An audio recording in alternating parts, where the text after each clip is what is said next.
insyaallah ya, kisah tentang Ka'ab bin Malik radhiyallahu anhu. Dan kisah ini adalah kisah yang sangat unik dari seorang sahabat Nabi yang taubat nasuha dari dosanya. Tapi kisah ini memang cukup panjang, saya akan bacakan ya. Dia mengatakan dalam riwayat Bukhari, dalam riwayat yang sahih, aku tidak pernah tertinggal, kata Ka'ab bin Malik, dari Rasulullah SAW dalam peperangan apapun yang dipimpin oleh beliau, kecuali dalam perang Tabuk. Dan perang Tabuk ini terjadi perang terakhir Nabi SAW sebelum beliau meninggal. Setelah pembebasan kota Mekah, beliau menuju ke wilayah Tabuk, dan Tabuk ini jaraknya sangat jauh dari Madinah, dan waktu itu musim panas. Dan musim panas ini puncak-puncaknya panas, biasanya buah kurma lagi sangat bagus ya, hasil panennya. Justru makin panas makin bagus kualitas kurma. Dia mengatakan, saya tidak pernah ketinggalan perang bersama Nabi SAW kecuali di perang Tabuk. Memang aku juga tertinggal dalam perang Badr, namun tidak ada seorang pun yang tertinggal waktu itu dicelah, karena Rasulullah SAW dan kaum muslimin keluar untuk menghadang kafilah dagang Quraisy yang pulang dari Syam, hingga kemudian Allah mempertemukan mereka dengan musuh mereka tanpa rencana. Maksudnya perang Badr ya. Saya tidak hadir di Badr, kata Ka'ab radhiyallahu anhu, karena memang waktu itu bukan kewajiban tapi pilihan. Cuma di perang Tabuk memang kewajiban, dan aku terlalaikan pada saat itu. Kata beliau, dan sebelumnya aku telah hadir bersama Rasulullah SAW pada malam Aqabah. Aqabah ini nama Jumrah, Jumrah Aqabah. Orang kalau haji biasa tahu masalah itu, tempat melontar Aqabah. Aqabah itu sebuah bukit yang kecil, namun bisa dinaiki oleh orang dan bisa orang merasa tinggi dari tempat itu, diistilahkan dengan Aqabah. Pada malam Aqabah, waktu Nabi SAW sebelum hijrah ke Madinah, pernah ada baiat Aqabah, janji setia di Aqabah, dan Ka'ab hadir pada saat itu. Dan sebelumnya, kata beliau, aku telah hadir bersama Rasulullah SAW pada malam Aqabah sewaktu kami bersumpah setia membela Islam ya.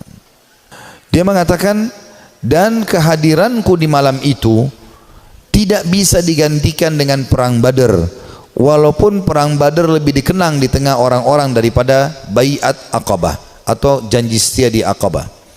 Dan di antara kisah hidupku adalah ketika aku tertinggal dari Rasulullah SAW pada perang Tabuk, aku tidak pernah merasa lebih kuat dan lebih mampu daripada keadaanku ketika aku tertinggal dari perang itu. Jadi maksudnya pada saat itu aku tidak punya alasan untuk tidak ikut perang Tabuk.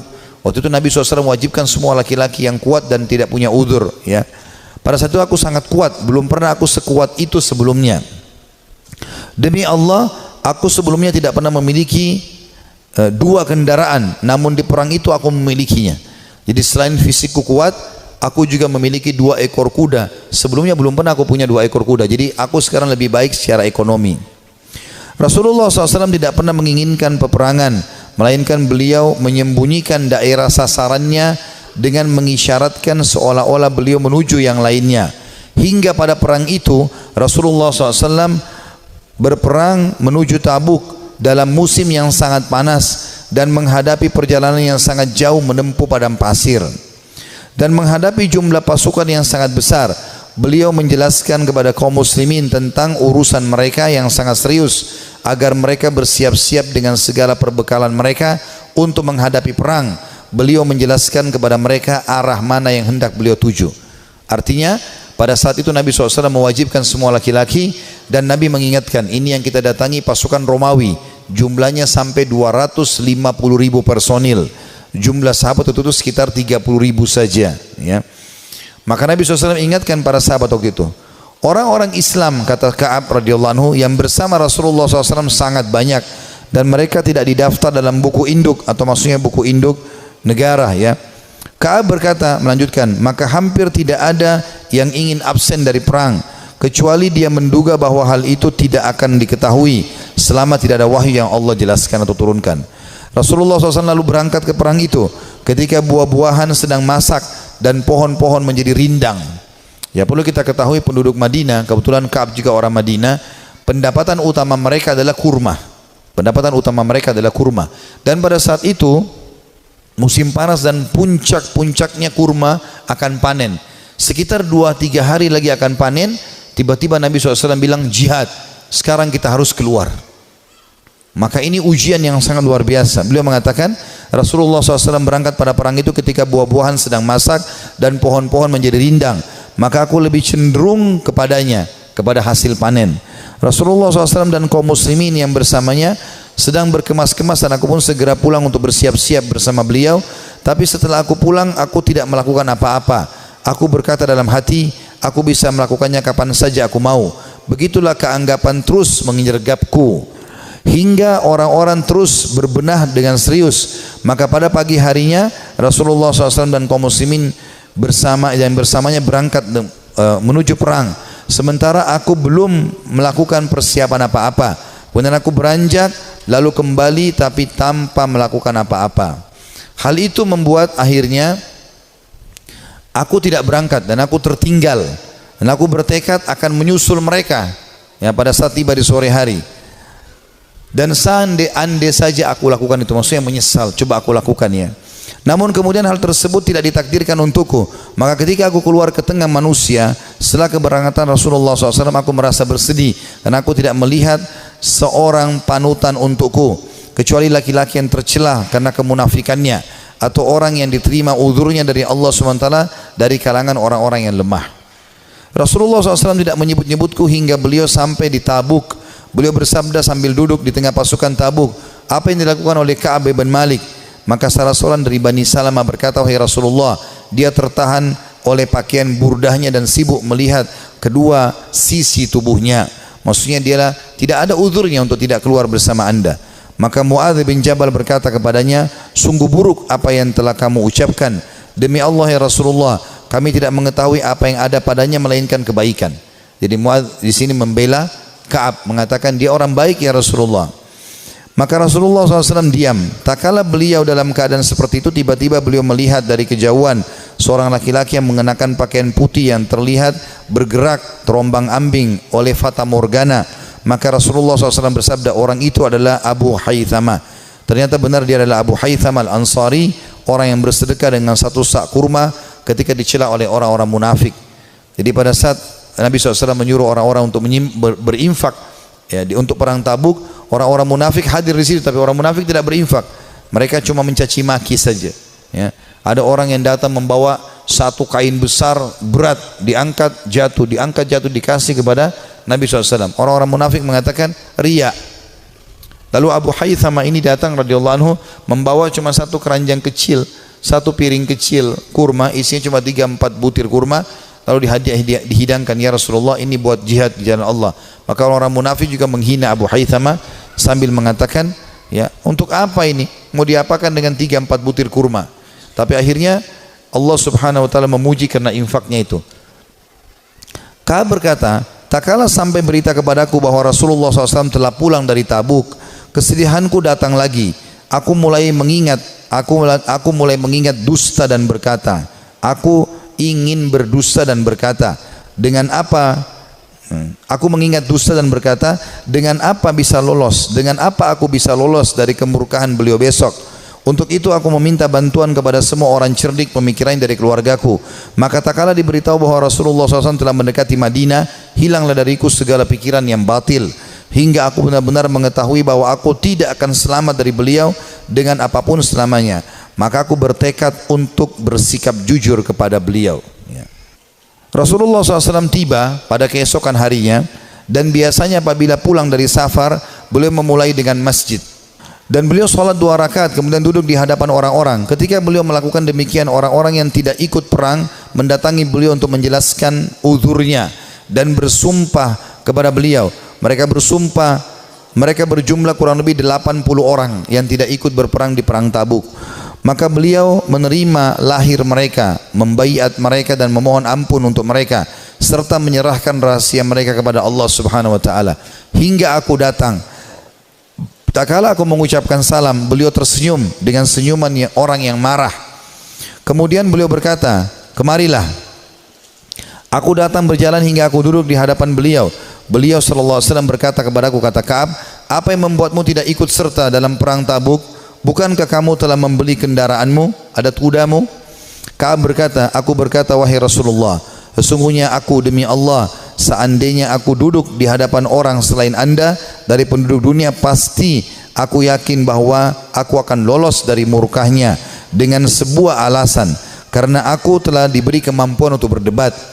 Akan tetapi demi Allah, aku benar-benar mengetahui bahwa jika hari ini aku menceritakan kepada Anda juz cerita dusta yang dengannya Anda bisa merelakanku, tentu tidak lama Allah pasti akan menjadikan Anda murka kepadaku. Dan apabila aku menceritakan kepada Anda dengan cerita yang jujur, pasti Anda murka kepadaku karenanya. Sesungguhnya dengan kejujuran ini aku akan menghadap atau akan mendapatkan akibat yang baik dari Allah. Demi Allah aku tidak punya uzur. Demi Allah aku merasa tidak pernah sekuat dan sekaya daripada keadaanku sekarang pada saat aku tidak ikut Tabuk bersama Anda. Maka Rasulullah SAW bersabda, adapun orang ini maka ia telah berkata jujur, maka berdirilah hingga Allah memberikan keputusan kepadamu. Ringkas cerita ini cukup panjang, saya ringkaskan. Maka Ka'ab pun berkata, aku pun merasa plong karena merasa jujur dengan Nabi SAW. Walaupun pada saat itu turun wahyu memperingatkan Nabi SAW untuk memboikotku dengan kedua temanku. Jadi kebetulan ada dua temannya dari 80 orang tadi yang dianggap orang yang sangat dekat dengan Nabi SAW dan tidak ada punya uzur untuk hadir. Maka kata Ka'ab, kedua orang temanku ini dan aku disuruh boikot oleh Nabi SAW. Maka tidak dijawab salam kami, tidak senyum pada kami, tidak ada yang salaman pada kami, tiga orang ini. Kata Ka'ab radhiyallahu anhu, terus saja ya berlalu beberapa hari sampai aku masuk ke masjid. Kalau kedua temanku menangis di rumahnya dan tidak pergi sholat di masjid, sementara aku sendiri tetap masuk ke masjid dan aku menemukan semuanya orang membuang wajah, tidak ada yang salam. Dan pada saat aku melihat ke arah Nabi SAW, Nabi SAW membuang wajahnya. Tapi kalau aku sedang tidak lihat ke arah Nabi, Nabi sedang melihat ke arahku. Aku terus saja berjalan dalam kondisi tersebut. Rasanya jantungku, ya hidupku sempit karena betul-betul diboikot pada saat itu. Setelah berjalan kurang lebih 30 hari, sebulan dari masa itu, maka datang perintah dari Nabi SAW, perintah dari Allah agar ketiga orang ini menjauhi istri-istri mereka, termasuk Ka'ab. Maka mereka pun ya melakukan itu. Kata Ka'ab waktu datang utusan Nabi SAW, apakah Nabi menyuruh aku menceraikan istriku? Kata Nabi SAW, kata utusan Nabi SAW, tidak, sama sekali tidak. Tidak ada sama sekali perintah untuk menceraikan, kamu hanya disuruh pisah saja. Kemudian kedua sahabatku, kata Ka'ab, memohon kepada Nabi SAW agar istri-istri mereka memohon kepada Nabi SAW untuk tetap bisa serumah walaupun tidak ada biologis, tapi melayani makan dan minum suaminya. Lalu Nabi SAW izinkan, tapi tidak ada biologis di antara mereka. Lalu kata orang-orang kepada Ka'ab, hai Ka'ab, kenapa kau tidak minta seperti dua sahabatmu tadi? Minta agar ya Nabi SAW izinkan istrimu melayani walaupun tidak ada biologis. Kata dia, tidak, demi Allah, saya akan menjalani hukuman ini semaksimal mungkin supaya juga pengampunannya maksimal.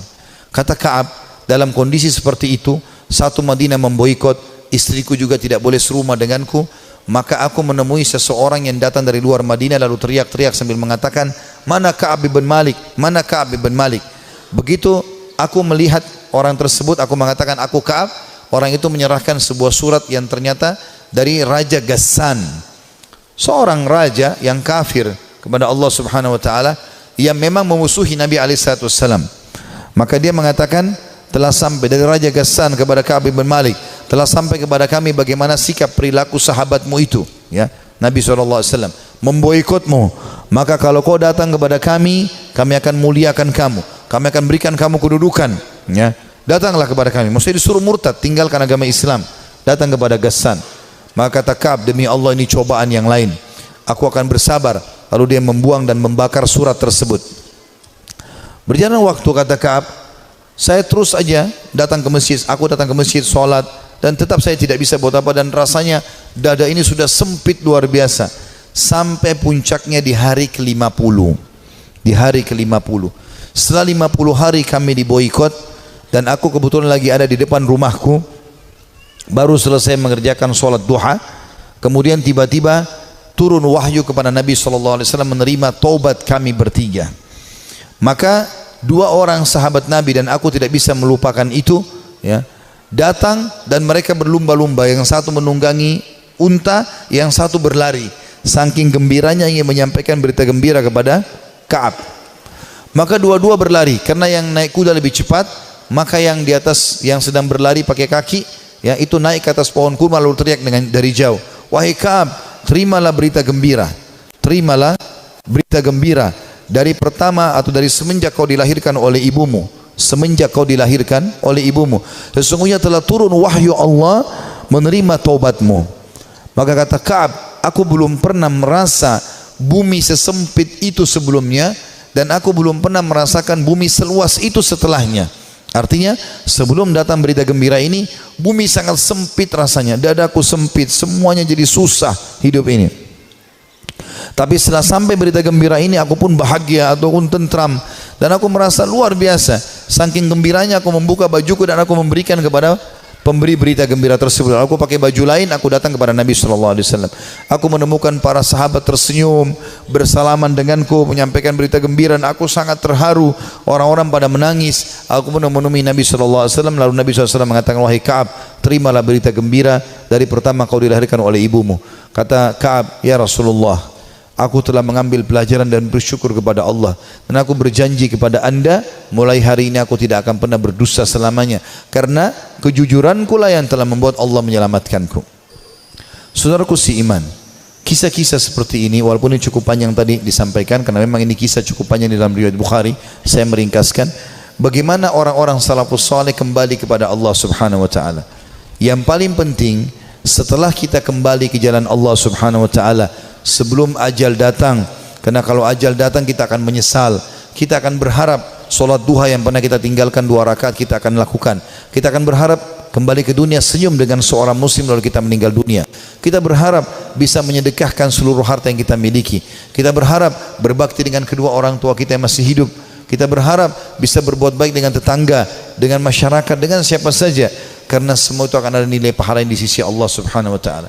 Sebelum itu terjadi, teman-teman sekalian, penyesalan, sekarang kesempatan kita kembali kepada Allah Subhanahu wa taala. Allah mengatakan wa anibu ila rabbikum wa aslimu lah. Tadi sudah saya bacakan dalam surah Az-Zumar. Kembalilah kalian ke jalan Tuhan kalian dan tunduklah kepadanya. Menjadi orang yang baik, orang yang patuh kepada Allah, orang yang saleh dan salehah, mulia. Dia akan makan, dia akan minum, dia akan punya jabatan, dia akan punya harta, dia akan punya pasangan yang baik seperti dia akan punya anak-anak yang baik dan soleh. Allah akan berikan kebahagiaan, dan di akhirat dia akan dapatkan juga yang terbaik. Allah janjikan surga yang luas. Dia akan tinggal tunggu ajal datang saja lalu masuk ke surganya. Orang-orang yang fasik, makannya susah, yang hidupnya susah, begitu juga dengan yang lainnya. Bahkan kalaupun ada di dunia, itu adalah sifatnya tadarruj, tahapan siksaan dari Allah Subhanahu wa taala. Firaun juga makan, Namrud juga makan, dan seluruh orang yang Allah binasakan juga makan, tapi malah menjadi tadarruj atau tahapan siksa buat mereka. Mereka makin lalai, akhirnya mereka meninggal dalam keadaan kufur, dan penyesalan abadi selamanya bagi Fir'aun sampai tidak ada waktunya, dan kegembiraan bagi Musa alaihissalam sampai tidak ada waktunya. Ini semua akan kekal. Allahu a'lam. Dan ini yang kita sampaikan teman-teman sekalian, mudah-mudahan bisa diambil manfaatnya. Kalau ada benar dari Allah, kalau ada salah dari saya mohon dimaafkan. Subhanakallahumma bihamdika asyhadu an la ilaha illa anta astaghfiruka wa atubu ilaik. Wassalamualaikum warahmatullahi wabarakatuh.